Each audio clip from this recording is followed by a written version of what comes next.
নমস্কার, আরও একটা নতুন ব্লগে আপনাদের সবাইকে স্বাগতম জানাই। আজকে আমরা যাচ্ছি শান্তিনিকেতনের কঙ্কালীতলা মায়ের মন্দিরে। আমরা সকাল সকাল বেরিয়ে পড়েছিলাম। টোটোয় করে কাকু আমাদের কঙ্কালীতলা মায়ের মন্দিরে পৌঁছে দিল।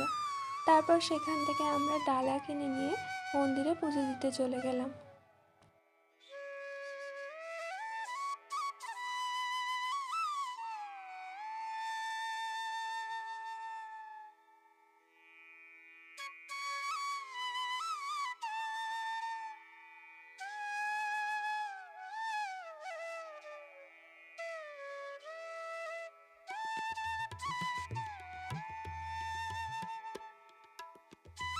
পুজো দেওয়া শেষ করে তারপর আশপাশটা একটু ঘুরে দেখছিলাম।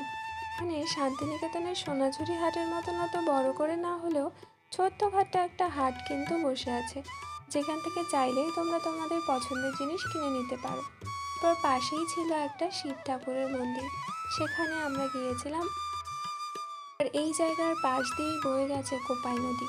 এই জায়গাটাতে একটা ঘাট তৈরি করা আছে, সেখান থেকে নেমে অনেক মানুষ স্নান করছে। সুন্দর মিষ্টি মধুর হাওয়া চলছিল।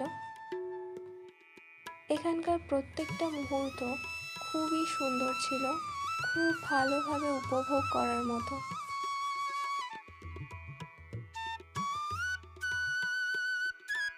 তারপর পুজো টুজো দেওয়া হয়ে যাওয়ার পর আমাদের সবারই একটু একটু খিদে পেয়ে গেছিল।